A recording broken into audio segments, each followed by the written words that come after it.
প্রিয় ভাইয়েরা আমার, 1 নম্বরে নবীজি তোমাকে জেলখানায় বন্দী করে দেবে, 2 নম্বরে নবীজি তোমাকে হত্যা করে ফেলবে, আর 3 নম্বরে নবীজি তোমাকে দেশ থেকে বের করে দেবে। এবার বলেন তো দেখি, নবীর উপরে এই 3টা জুলুম ছিল কি ছিল না? নবীজিকে সর্বপ্রথমে শিহাবে আবু তালিবের ভিতরে বন্দী করে দিল। দ্বিতীয় নম্বরে আবু জেহেল ফাঁসি দিয়ে মারতে চাইল। তৃতীয় নম্বরে নবীজি ওই মক্কায় থাকা অবস্থায় 82 সূরা দিয়ে দাওয়াত দিলেন। শুধু দাওয়াত দেয়। নবীজি দাওয়াত দেয় যখন, আবু জেহেলের হাতে পিটানি খায়, তখন 82 সূরা মক্কায় নাজিল হলো। নবীজি দাওয়াত দিয়েই গেলেন আর শুধু মারি খেলেন। নবীজিকে আল্লাহ পাক বললেন, ও নবীজি আর থাকা যাবে না, এবার ওদের চক্রান্তটা অনেক বড় চক্রান্ত, তোমাকে যে কোনো কলা কৌশলে মেরে দিতে পারে। নবীজিকে হিজরত করার জন্য আল্লাহ অর্ডার দিলেন, নবীজি হিজরত করলেন। এবার ভালো করে এইখান থেকে একটা শিক্ষা নেন, নবীজি আমার 1 বছর নয়, 2 বছর নয়, নবীজি আমার 82টি সূরা দিয়া শুধু দাওয়াত দিয়েছেন। যখন শুধু মার খেয়েছেন, তখন মদিনায় গিয়ে নবীজি আমার দাওয়াতের মাধ্যমে লোক গোছায়া জিহাদের হুঙ্কার দিলেন। যখন ওই মুহূর্তে নবীজি আমার মক্কার প্রেসিডেন্ট হয়ে গেলেন, তখন একবার জোরে জোরে বলেন না মারহাবা। এইখান থেকে একটা শিক্ষা নেন। আমরা মনে করি নামাজ পড়লেই মনে হয় ইসলাম কায়েম হয়ে গেল। আসলে কি তাই হয়েছে? যদি নামাজ কায়েম হলেই ইসলাম কায়েম হয়ে যেত, তাহলে বলেন তো প্রিয় ভাইয়েরা আমার, তাবলিগ জামাতের ভাইয়েরা যেমন নামাজ পড়ে, এত নামাজ মনে হয় আমরা কেউ পড়ি না। শুধু তাই না, কওমি অঙ্গন গোলায় আলেম গোলা, শুধু তাই না, কওমি অঙ্গনের আলেম ওলামা বেশি আমলদার। যত নামাজ পড়ে আমরা সাধারণ মানুষ এত নামাজ পড়তে পারি না। আলিয়ার আলেম গোলা যত নামাজ আদায় করে, এত নামাজ আমরা সাধারণ মানুষ আদায় করতে পারি না। বলেন তো দেখি, সমাজে কি ইসলাম কায়েম হয়েছে? সবচাইতে নির্ভেজাল নির্দলীয় একটা দল ছিল, তার নাম হলো তাবলিগ জামাত। কতক্ষণ না কেন? কিন্তু এই তাবলিগ জামাতেও 2টা গ্রুপ করে দিয়া দ্বন্দ্ব বাজায় দিয়েছে। এর খুঁটি কারা জানেন নাকি? এর খুঁটি হলো ইহুদি আর খ্রিস্টানেরা। আওয়াজ দিয়ে একবার বলেন ঠিক কিনা আপনারা? বলে হুজুর ওয়াজ করেন প্রতি রাত, কয়টা মানুষ নামাজি হয়েছে? আমি বলি আরে বোকা, আমার ওয়াজে নসিহতে আমলদার হয়ে নামাজি হবে এই কথা আল্লাহ বলেন নাই। আল্লাহ বলেছেন কি? হেদায়েতের মালিক হলাম আমি আল্লাহ, মাইয়ুদিলিল ফালা হাদি আলা। হেদায়েতের মালিক হলাম আমি আল্লাহ।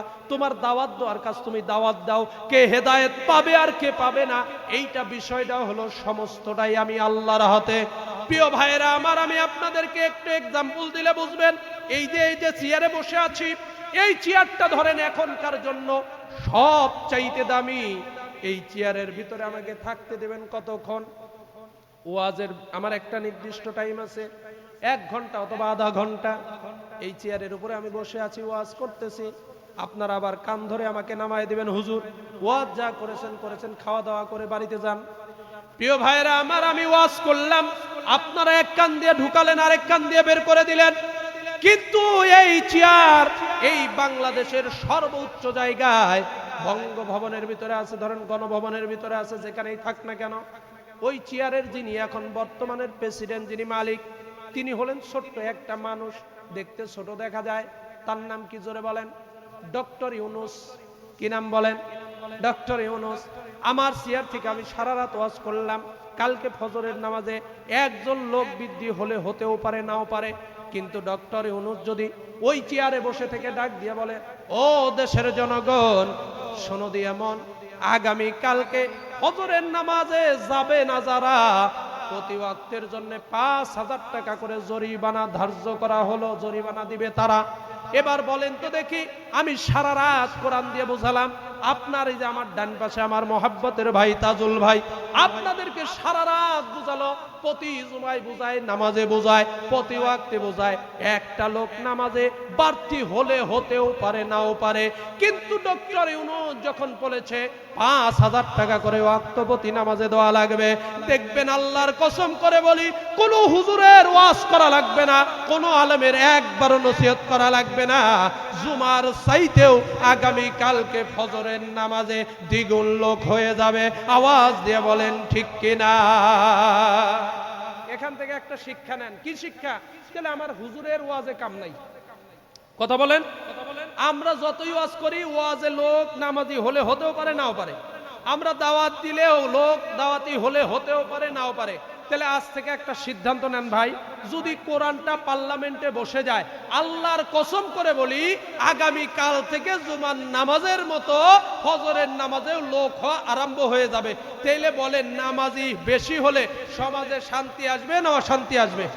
শান্তি আসবে না? তাহলে কি এই নামাজি আমরা দেখতে চাই কি চাই না? এইখান থেকে সিদ্ধান্ত নেন। আজ থেকে নসিহতের সিদ্ধান্ত, 1 নম্বর সিদ্ধান্ত, যা কেন না করি, 1 নম্বর সিদ্ধান্ত, এই কোরআন আগে পার্লামেন্টে বসায়া ওই চেয়ারের পাওয়ার আগে বাড়াতে চাই। দেখবেন আগামী কাল থেকে অন্যায়, সুদখোর, জেনাখোর, জুয়াখোর, বিচার করে টাকা খাওয়ার লোক সমাজে একটাও থাকবে না। আওয়াজ দিয়ে বলেন ঠিক কিনা? প্রিয় ভাইরা আমার, এইখান থেকে আজকের ওয়াজের শিক্ষা হলো যে জীবনে যা করি আজ থেকে সিদ্ধান্ত নিলাম। ওই যে আমার মাহবুব ভাই বলতেছিল ভোটের কথা, আমি ওইদিকে না যাই, ভোট যাকে ইচ্ছা তাকে দিবেন, কিন্তু চিন্তা করবেন কোরআনটা পার্লামেন্টে বসাবো, কাকে দিলে কি হবে সেটা আপনাদের ব্যাপার। কিন্তু কোরআন যখন পার্লামেন্টে বসবে, আমি হুজুরের লাঞ্ছিত হওয়া লাগবে না, আপনাদের কারো লাঞ্ছিত হওয়া লাগবে না, বরং ন্যায্য অধিকার আমি আপনি ফিরে পাবো। বলেন তো দেখি, তাহলে এই কোরআনটা পার্লামেন্টে বসানোর দরকার আছে না নাই? এবার আসেন আরেকটা এক্সাম্পল দেই। বলেন তো দেখি, নৌকার মাঝি কোনোদিন বিমান চালাইতে পারবে নাকি? নৌকার মাঝিকে যদি বিমান চালাইতে দেন, ওই নৌকার মাঝি পাইলট সেজে বসবে ঠিকই, ওই চেয়ারের উপরে বসে চিন্তা করবে কোন বাটনে চাপ দিলে বিমানটা আসমানে উড়বে, কোন বাটনে চাপ দিলে বিমানটা ল্যান্ড হবে, এটা বুঝতে পারবে না। এবার যদি মনে করে যা হয় হোক, একটা সুইচে চাপ দেই, বলেন তো দেখি বিমান কি আর আস্ত থাকবে? যে কোনো একটা বাটনে চাপ দিল, মনে করেন এই বাটনে চাপ দিলে বিমান ধ্বংস হয়ে যাবে, একটা চাপ মেরে দিল, কিছুই বুঝে না, বিমানটা ধ্বংস হয়ে যাবে, আসমানে উড়াতে পারবে না। ঠিক তেমনি যদি একটা পাইলটকে আপনি নৌকার মাঝি বানাইয়া আপনি জমিনের বুকে ছেড়ে দেন, উনি নৌকায় চড়বে ঠিকই, হাল ধরার পরে কিভাবে হাল ধরলে নৌকা যাবে এইটা বুঝতে পারবে না। স্টার্ট দিয়ে কিছু দূর যাওয়ার পরে নৌকাটা আর নদীর উপরে ভাসবে না, বরং নদীর নিচ দিয়ে চলা আরম্ভ করবে। কথা কন না কেন? ও প্রিয় ভাইরা আমার, যদি বিমানের পাইলট নৌকা চালাইতে না পারে, নৌকার পাইলট যদি বিমান চালাইতে না পারে, আমার আল্লাহ কানে আঙ্গুল দিয়া চোখে ইশারা দিয়ে বুঝায় দেয়, ও দুনিয়ার বান্দারা, সাধারণ যদি একটার মিস্ত্রি আরেকটা কাজ না করতে পারে, আমি আল্লাহ সব কিছু বানাইয়া সংবিধান আকারে দিলাম কোরআন, আমার আইন ছাড়া সমাজে কোনোদিন শান্তি আসতে পারে না। এটা কার কথা? এটা আমার কথা না। আমি একটু বিবেকের করায় আপনাদেরকে নাড়া দিয়ে যাচ্ছি, একটু ভালো করে বুঝেন। ও প্রিয় ভাইরা আমার, পরীক্ষার কথা কিন্তু আমি ভুলি নাই। 3টা রায় আসবে এবার আপনাদের কাছে। বলেন তো দেখি, আমার তাজুল ভাই, আমার আবু বক্কর ভাই সমাজের টাকা মেরে দিয়া বেগম পাড়ায় কয়টা বাড়ি করছে? কথা কন না কেন? করছে নাকি? তারপরেও সমাজের ভিতরে কিন্তু এরা হলো সবচাইতে মানুষের কাছে ধমক খাওয়া লোক। আবার যাই সামনের দিকে, প্রিয় ভাইরা আমার, বলেন তো দেখি, আপনারা একটু আগে বললেন এই এলাকার ভিতরে একটা মানুষকে তারা গালিগালাজ পারে না, একটা মানুষের টাকা মেরে খায় নাই, বিচার করে নিয়ে 20,000 টাকা নেয় নাই, তারপরেও দেখবেন হুজুরদের শুধু দোষ। শুধু তাই না, এবার সামনের দিকে যাই, কোনো বইয়ের কাছেও যাই নাই, নিজের বউ ব্যতীত অন্য বইয়ের কাছেও যাই নাই, তারপরে হুজুরদের দোষ। কারণ কি? আবু জেহেল যেমন নবীজির দোষ খুঁজে বেড়াইতো, ঠিক আবু জেহেলের উত্তরসূরিরাও নবীর উত্তরসূরিদের দোষ খুঁজে বেড়ায়। তাহলে চিন্তা করে দেখেন তো প্রিয় ভাইয়েরা আমার, একটা ইমাম কোনোদিন টাকা মারলো না, বেগম পাড়ায় বাড়ি করলো না, কোনো মানুষকে গালি দিল না, তারপরেও তাদের দোষ। যেমন দেখবেন ইমাম সাহেব ওই যে নামাজের ভিতরে গিয়ে আল্লাহু আকবার বলে যখন রুকুতে যায়, আপনারাও রুকুতে যান, ইমাম সাহেব নামাজের ভিতরে যা বলে তাই শোনেন। আমরা বলি ইমাম মানে নেতা, ওই ইমামের পিছনে নামাজ পড়ার কারণে মসজিদ ঘরে একটা বারো গন্ডগোল লাগলো না। ওই ইমামকে যদি বাহিরের নেতা বানাতেন, আল্লাহর কসম করে বলি সমাজের ভিতরেও একটা মানুষ লাঞ্ছিত হতে পারতো না। কাজেই আজ থেকে সিদ্ধান্ত নেন, আগামী দিনে যখন বাংলাদেশের সুযোগ আসবে আমরা আলেম ওলামাকেই উত্তম জায়গায় বসাবো। কোন দুর্নীতিবাজ লুটতরাজকে আমরা উত্তম জায়গায় বসাতে চাই না। আওয়াজ দিয়ে বলেন ঠিক কিনা? প্রিয় ভাইয়েরা আমার, এবার সামনের দিকে যাই। আল্লাহ তিনটা রায় দিল কাফেরেরা, আর আল্লাহ কি করবে সেইটার দিকেও যাব। এবার আসেন আল্লাহর কাছে বলি, আল্লাহর কোনো পরীক্ষা আছে নাকি? আল্লাহ বলে অবশ্যই তোমাদের জন্য আরো পরীক্ষা আছে। আল্লাহ কি পরীক্ষা হতে পারে? আল্লাহ রাব্বুল আলামিন বলেন, আমি তোমাদেরকে পরীক্ষা করব। ওয়ালাকাদ ফাতান্নাল্লাযীনা মিন ক্বাবলিহিম ফালায়ালামান্নাল্লাহুল্লাযীনা সাদাকু ওয়ালা ইয়ালামান্নাল কাযিবিন।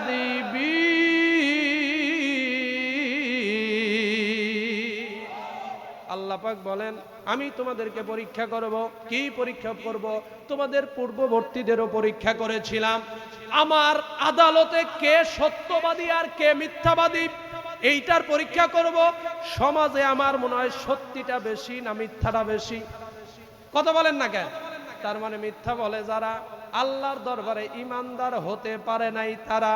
মিথ্যা যারা বলে দেখবেন ওদের দ্বারা সব কাজ করা সম্ভব। মিথ্যাবাদীরা এমন কোনো কাজ নাই করতে পারে না, সব কাজ করতে পারে। এবার সূরা বাকারা 214 নম্বর আয়াতে আল্লাহ পাক পরীক্ষার কথা কি বললেন? আল্লাহ পাক বলেন, আমা হাসিবতুম আন তাদখুলুল জান্নাতা ওয়ালাম্মা ইয়ালামিল্লাহুল্লাযীনা জাহাদু মিনকুম ওয়া ইয়ালামাস সাবিরিন।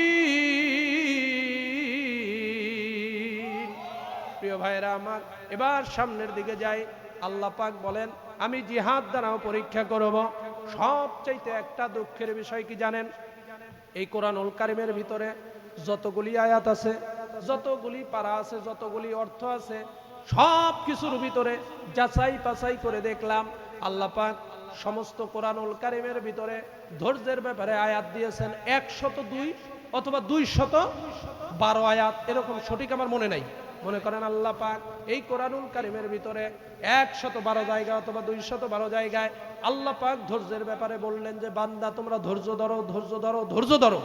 আল্লাহ পাক বললেন এই সমস্ত কোরআনুল কারীমের ভিতরে আল্লাহ নামাজ পড়ো বললেন এক জায়গায় সূরা কাউসারের ভিতরে। আল্লাহ রাব্বুল আলামিন এই সমস্ত কোরআনুল কারীমের ভিতরে জিহাদের আয়াত দিলেন এক জায়গায়, দুই জায়গায় নয়, 850 বেশি জায়গায়। সুবহানাল্লাহ বলবেন না? অথচ সেই জিহাদের কথা বললেই আমাদেরকে বলা হতো জিএমবি, বুড়া মানুষ হলেই জিএমবি। কথা কয় না কেন? ভাইরা আমার, শুধু তাই নাই, 4টা বুড়া মানুষ এক জায়গায় বসে গল্প করতেছে, তারপরেও দেখবেন পুলিশ এসে ধরে নিয়ে যায়। এ ভাই নিয়ে যাও কোথায়? কয় তোমরাই তো আগামী দিনের রাজাকার। কথা কন না কে? সামনের দিকে যতই যাব খালি চিন্তা করবেন হুজুর মনে হয় রাজনীতি করতেছে। আল্লাহর কসম করে বলি, আমার যদি সময় থাকতো আরো ভালো করে আপনাদেরকে এক্সাম্পল দিয়ে আমি বোঝাইতে পারতাম। আমার যেহেতু সময় নাই এই জন্য আমি বোঝাইতে পারতেছি না। এবার বুঝেন, আপনাদের করায়, আপনাদের বিবেকের করা নারেন তো দেখি। এই বাগরম থেকে যারা জেলখানায় গিয়েছেন, নাটোর থেকে যারা জেলখানায় গিয়েছে, তারা কি একজনও তালেবান সদস্য জিএমবি ছিল? একজনও ছিল না। ছোট্ট ছোট্ট বাচ্চারা যদি নারায়ে তাকবীর আল্লাহু আকবারের ধ্বনি দিত, বলে শিবির, বলেই জেলখানায় ভরে দিত। তার মানে কি? ওই যে তিনটা, ওই যে আল্লাহ পাক বলছেন নবীজি তিনটা রায় তোমাকে 1 নম্বরে রায় দিবে। তোমাকে শুধু রায় দিবে না, তারা কার্যকর করবে। 1 নম্বরে জেলখানায় বন্দী করবে, 2 নম্বরে তোমাকে ওই যে ঘরের ভিতরে জেলখানার ভিতরে নিয়ে রেখে তোমাকে ফাঁসি দিয়ে হত্যা করবে, 3 নম্বরে তোমাকে দেশ থেকে বের করে দেবে। ও প্রিয় ভাইরা আমার, আমাদের উপরেও সেই রকম হয়েছে কিনা একটাবার আপনাদেরকে বোঝাই। আমাদের কলিজার টুকরা প্রাণ প্রিয় আলেম আল্লামা দেলোয়ার হোসেন সাইদি, অনেকের এই চোখে পানি চলে আসে। বাংলার জগতে যিনি হলো তাফসিরের সম্রাট, যার কারণে হাজার হাজার লক্ষ লক্ষ মানুষ কালেমা পড়ে মুসলমান হয়েছে, যার তাফসির শুনলে হৃদয়টা এখনো শীতল হয়ে যায়। তার কোনো অপরাধ ছিল না, একটা অপরাধ নাই। ফখরুদ্দিনের আমল এসেছিল, ওই মুহূর্তে সব দলীয় লোককে জেলখানায় ভরেছিল। কিন্তু তদানীন্তন সময়ে ওই মুহূর্তে আল্লামা দেলোয়ার হোসেন সাঈদী আগের টার্মে কিন্তু 5 বছর তিনিও এমপি ছিলেন। শুধু তাই না, 17 জন থেকে 15 জন ওই মুহূর্তে এমপি পদপ্রার্থী, এমপির আসনে যারা বসেছিলেন, 5 জন মন্ত্রী ছিলেন ওই সংগঠনের ভিতরে, তার মানে আলেম ছিলেন তারা। ওই মুহূর্তে দূরবীন দিয়া খুঁজে খুঁজে একটাও দুর্নীতির কোনো টাকা মেরে খাইছে এইরকম কোনোদিনও পায় নাই।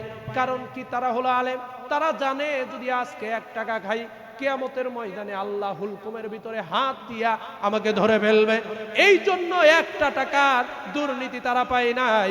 সর্বদলীয় লোক জেলখানায়, জেলের ভিতরে বসে থাকলো, কিন্তু আল্লাহর ওলি আল্লামা দেলোয়ার হোসেন সাঈদী সহ যতগুলি আলেম পার্লামেন্টে গেল, দূরবীন দিয়ে 1 টাকার দুর্নীতি পায় নাই। অথচ সেই সাঈদী সাহেব হুজুরকে তারা 3টা রায়ের ভিতরে 3টা রায় কার্যকর করে দুনিয়ার থেকে বিদায় করে দিল। আওয়াজ দিয়ে বলেন ঠিক কিনা? খাপের খাপ, মুমতাজের বাপ মিলে যাওয়ার পরে বুঝতে পারবেন কতটা লোকসান আর কতটা লাভ। একটু ভালো করে বুঝেন, ওই আল্লামা দেলোয়ার হোসেন সাঈদীর মতো একটা আলেম বাংলার জমিনে আর আসবে না, আর সম্ভব নয়। তার চাইতে উচ্চমানের হতে পারে, তার চাইতে নিম্নমানের হইতে পারে, কিন্তু আল্লাহ পাক 12 বছর পরে পরে একজন করে মুজাদ্দিদ দেয়। সেইটা ছিলেন আমাদের আল্লামা দেলোয়ার হোসেন সাঈদী রহিমাহুল্লাহ। আল্লাহ পাক তাকে জান্নাত নসিব করুন, বলেন আমিন। শুধু তাই না, মিজানুর রহমান আজহারের কণ্ঠে যখন যুবকেরা কোরআনুল কারীমের তেলাওয়াত শুনে, এর কোনো রাজনীতির কথা নাই, তারপরেও 17টি বছর বাংলার জমিনে কোরআনের দাওয়াত দিতে পারে নাই। কথা কন না কিসের জন্য? যার মাহফিলে 1টা নয় 2টা নয়, লক্ষ লক্ষ লোক হয়, হাজার হাজার লোক হয়। আল্লামা মামুনুল হকের দোষ কি ছিল? নিজের বউ নিজে নিয়ে বেড়াইতে গেছে, তারপরেও তাকে জেনার মামলা দিয়া তাকে হয়রানি করলো। বলেন তো দেখি, এই বিচার হওয়া কি দরকার? যেইভাবে তারা বিচার করেছে তার চাইতে 4 ডবল তাদের উপরেও বিচার করা দরকার। আওয়াজ দিয়ে বলেন ঠিক কিনা? প্রিয় ভাইরা আমার, এবার বলেন তো দেখি, আল্লাহ পাক বলছেন আমার জমিনের ভিতরে কে জিহাদ করেছ আর কে জিহাদ করো নাই, তাদেরকেও আমি আল্লাহ ধরবো। আল্লাহ পাক যদি এইটা ধরে, বলেন তো দেখি, আমার সমাজে যদি অন্যায় হয়, আমার কি হক কথা বলার দরকার আছে না নাই? এই তুমি অন্যায় করো না, অবিচার করো না, লুটতরাজ করো না, অন্যের মেয়ের কাছে যাইও না, আমার মাদ্রাসায় ইফটিজিং করো না, এই কথা বলবে যারা ঈমানদার হবে তারা আখিরাতের আদালতে আল্লাহর মানদণ্ডে জান্নাতে যাবে তারা। একবার জোরে জোরে বলেন না মারহাবা। প্রিয় ভাইরা আমার, সেই জিহাদের কথা বললেই আমরা হয়ে যাইতাম জিএমবি জঙ্গি, অথচ আল্লাহ পাক 8.5 বেশি জায়গায় এই কোরআনে জিহাদের বর্ণনা দিয়েছেন। জিহাদ করলে কি হবে 2 মিনিটে শেষ করি। নবীর একজন সাহাবী, নাম হলো হানজালা রাদিয়াল্লাহু তাআলা আনহু, সবে মাত্র বিবাহ করেছে, বাসর রজনী, বাসর ঘরের ভিতরে কে যেন বলে যায় কুতিলা মুহাম্মদ, কুতিলা মুহাম্মদ বলে বলে যখন রওনা দেয়, ইত্য বছরে এই কথাটা হানজালার কানের ভিতরে চলে গেল। হানজালা লাফ দিয়ে ওঠে, স্ত্রীকে ডাক দিয়ে বলে, বিবি রে, জলদি করে তরবারি টান। এ স্বামী, তুমি তরবারি দিয়ে কি করবা? স্বামী গো, তুমি আমার কাছে বড় দামি, তোমার কাছে আমিও বড় দামি। আজকে কেবল ফুলসজ্জা বাসর রজনীর রাত, আমরা কেবলে সবে মাত্র আলিঙ্গন করেছি, তুমি এই মুহূর্তে আমার কাছে চাবা গামছা অথবা লুঙ্গি, কিন্তু তুমি চাইতেছো তরবারি। ঘটনাটা কি? বলতেছে, বিবি রে, এত কথা বলার সময় নাই, জলদি করে তরবারি টান, গোসল পরে হবে, আগে তরবারি দে। যেই দুনিয়ায় নবীজি বেঁচে নাই, সেই দুনিয়ায় আমার গোসল ফরজের এখন দরকার নাই। এ বিবি, জলদি করে তরবারিটা দে। তরবারি বিবি তুলে দিলেন। বিবি ডাক দিয়ে বলছে, স্বামী গো, আপনি যদি আবার আমার কাছে আসেন, আল্লাহর কাছে দোয়া করবো নাকি? বলছে, বিবিরে, কোনো দোয়া করার দরকার নাই, যা হয় হবে, তরবারি দে। বিবি, আর দেরি করিস না, স্বামী গো আসেন, আমি একটু পানি তুলে দেই, গোসল করে যান না রে। বিবি, না, গোসলের সময় নাই, তরবারি দে। তরবারি নিয়ে রওনা করলেন শুরু, আল্লাহকে মারলেন গুরু। পথের ভিতরে যায় যখন, বীর বিক্রমের মতরে লড়াই করা আরম্ভ করেন দিলেন, তখন জিহাদের ময়দানে গিয়ে এক পর্যায়ে অনেক অনেকগুলি কাফেরকে তিনি আঘাত করলে তাদেরকে কাফেরদেরকে জাহান্নামে পাঠিয়ে দিলেন। এক পর্যায়ে কাফেররাও তাকে হত্যা করে ফেলল। আল্লাহর শাহাদাতের পেয়ালা পেয়ে গেলেন। ইত্যবসরে যখন যুদ্ধ ময়দান শেষ হয়ে গেল, নবীজি আমার সাহাবাদেরকে বললেন, ও সাহাবারা, যারা আহত আছে তাদেরকে চিকিৎসার ব্যবস্থা করো, আর যারা মৃত্যুবরণ করেছে এই জিহাদের ময়দানে শহীদ হয়েছে তাদেরকে নিয়ে আসো। তাদেরকে আমি নবীজি দাঁড়ায়া দাঁড়ায়া দোয়া করে আমি জানাজা পড়ে দাফন করে দেব। নবীজির কথা শুনে সাহাবারা সমস্ত লাশগুলি খোঁজাখুঁজি আরম্ভ করে দিলেন। লাশ নিয়ে আসতেছেন। ইত্যবসরে লাল একটা পতাকা নিয়ে একটা মহিলাকে যেন ওই জিহাদের ময়দানে হাজির হয়ে গেলেন। নবীজি আমার ডাক দিয়ে বলছে, সাহাবী দেখো তো ওই মহিলাটাকে।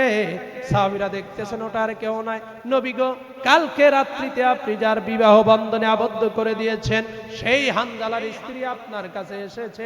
বলে তাই নাকি? কি হয়েছে রে হানজালার বিবি?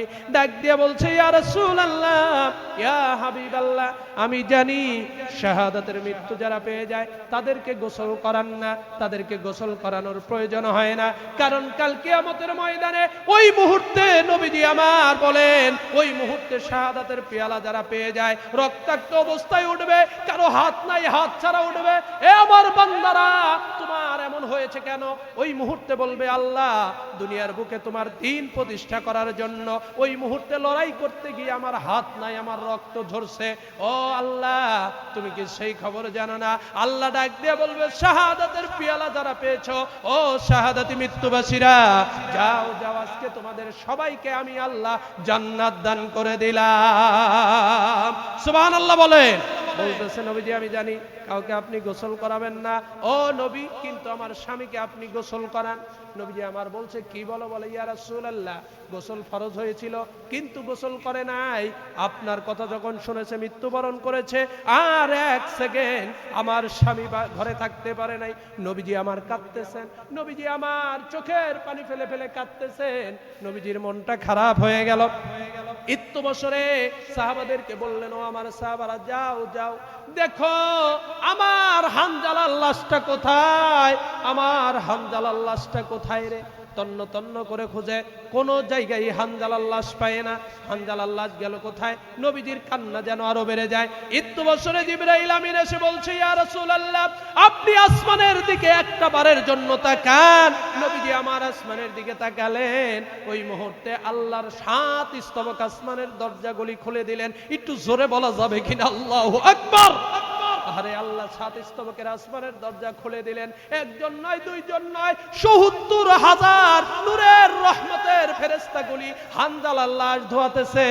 জিবরাইল আমিন বলেন, ইয়া রাসূলুল্লাহ, ইয়া হাবিবাল্লাহ, হানজালার শাহাদাতে আল্লাহ এত খুশি হয়েছে, আল্লাহ পাক দুনিয়া থেকে হানজালার লাশ আসমানে নিয়ে জান্নাতের পানি দিয়ে ধোয়া দাফনের জন্য জমিনে পাঠানোর ব্যবস্থা করে দিয়েছে। একটু চিৎকার মেরে বলেন আল্লাহু আকবার।